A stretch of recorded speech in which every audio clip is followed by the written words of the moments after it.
Richest Man in Babylon, sheria 5 za dhahabu. Je, umewahi kujiuliza kwa nini baadhi ya watu wanaonekana kuvutia fedha kila wakati, huku wengine wakifanya kazi kwa bidii miaka yote, lakini bado wanahangaika?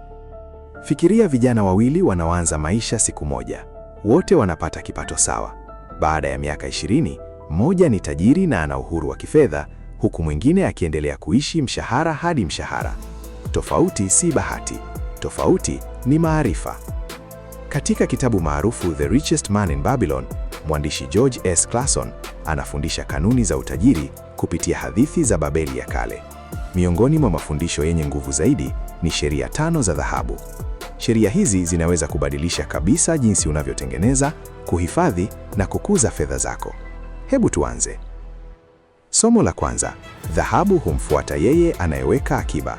Sheria ya kwanza inasema kwamba dhahabu huja kwa furaha kwa mtu anayehifadhi angalau sehemu ya mapato yake kwa ajili ya maisha yake ya baadaye. Kwa lugha rahisi, usitumie kila senti unayopata. Watu wengi hulipwa mshahara na kabla mwezi haujaisha, fedha zote zimekwisha. Lakini matajiri wana tabia tofauti, wanajilipa kwanza.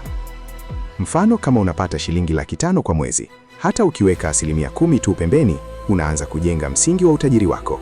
Fikiria kupanda mti. Huwezi kula matunda leo kama hujapanda mbegu jana. Akiba ndiyo mbegu ya utajiri. Hatua ya kuchukua leo ni hii: anza kuweka angalau 10% ya kila kipato unachopata kabla ya kufanya matumizi mengine yoyote. Somo la pili: dhahabu hufanya kazi kwa anayejua jinsi ya kuiwekeza. Sheria ya pili inasema kwamba dhahabu hufanya kazi kwa bidii na kwa faida kwa miliki wake mwenye hekima. Fedha ulizoziweka akiba zisibaki zimelala, zifanye zizalishe fedha nyingine. Mfano rahisi ni mtu anayewekeza kwenye biashara, hisa, bondi au mradi unaozalisha makato. Baada ya muda, fedha zake zinaanza kufanya kazi hata akiwa amelala. Hii ndiyo nguvu ya mapato ya ziada na faida inayojizalisha. Watu wengi hufanya kazi kwa ajili ya fedha. Matajiri huifundisha fedha yao kufanya kazi kwa ajili yao. Jiulize leo, fedha zangu zinafanya kazi gani kwa sasa? Somo la tatu: dhahabu hushikamana na mwenye hekima.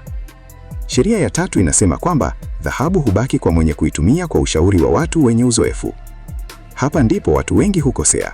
Wanapata fedha kidogo walizoziokoa, halafu wanakimbilia kila fursa inayosikika nzuri. Mtu anakwambia, niletee 1,000,000, nitakurudishia 2,000,000 ndani ya mwezi mmoja. Kwa tamaa ya utajiri wa haraka, fedha zinaisha. Kitabu kinatufundisha kutafuta ushauri kutoka kwa watu waliokwisha fanikiwa katika eneo husika. Kama unataka kuwekeza kwenye kilimo, zungumza na wakulima waliofanikiwa. Kama ni biashara, jifunze kutoka kwa wafanyabiashara waliothibitisha matokeo. Kumbuka, ushauri wa bei nafuu unaweza kugharimu utajiri wako wote. Somo la 4: dhahabu hutoroka kwa asiyeielewa. Sheria ya 4 inasema kwamba dhahabu humkimbia mtu anayeiwekeza katika mambo asiyoyafahamu. Hii ni sheria muhimu sana katika dunia ya leo. Watu wengi wanawekeza kwa sababu tu marafiki zao wamewekeza. Hawafanyi utafiti, hawajifunzi, hawajui hatari zilizopo. Matokeo yake ni kupoteza fedha walizozitafuta kwa jasho. Kabla ya kuwekeza, jiulize maswali haya matatu: je, ninaelewa uwekezaji huu? Je, najua hatari zake? Je, nina ushahidi kwamba unaweza kuniletea faida? Kama jibu ni hapana, simama kwanza ujifunze. Maarifa huja kabla ya uwekezaji. Somo la 5: dhahabu hutoroka kwa mwenye tamaa. Sheria ya 5 inasema kwamba dhahabu humtoroka mtu anayetafuta faida zisizo za kawaida au anayeamini ahadi zisizowezekana. Hii ndiyo sababu watu wengi huangukia kwa matapeli. Wanataka kuwa tajiri kesho. Wanataka kuwawekeza fedha leo na kuwa mabilionea wiki ijayo. Lakini ukweli ni kwamba utajiri wa kweli hujengwa pole pole. Utajiri ni kama nyumba imara, lazima uanze na msingi. Kila unapokutana na ahadi ya faida kubwa isiyo na maelezo ya kutosha, kuwa makini. Kanuni nzuri ni hii: kama inaonekana nzuri sana kiasi kwamba ni vigumu kuamini, huenda si kweli. Utajiri wa kudumu hauhitaji miujiza, unahitaji nidhamu, muda na maamuzi sahihi. Hitimisho. Hebu tukumbuke sheria 5 za dhahabu. 1. Okoa sehemu ya mapato yako. 2. Fanya fedha zako zizalishe zaidi.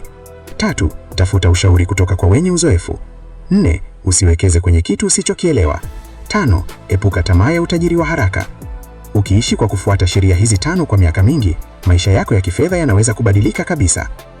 Swali ni hili: ni sheria hipi kati ya hizi 5 unahitaji kuanza kuitumia leo? Andika jibu lako kwenye maoni hapo chini. Kama umejifunza jambo muhimu kutoka kwenye video hii, Bonyeza like, subscribe na washa kengele ili usikose muhtasari mwingine wa vitabu bora vinavyoweza kubadilisha maisha yako. Kumbuka, utajiri hauanzi kwenye akaunti ya benki, unaanzia kwenye fikra zako. Tutaonana kwenye video inayofuata.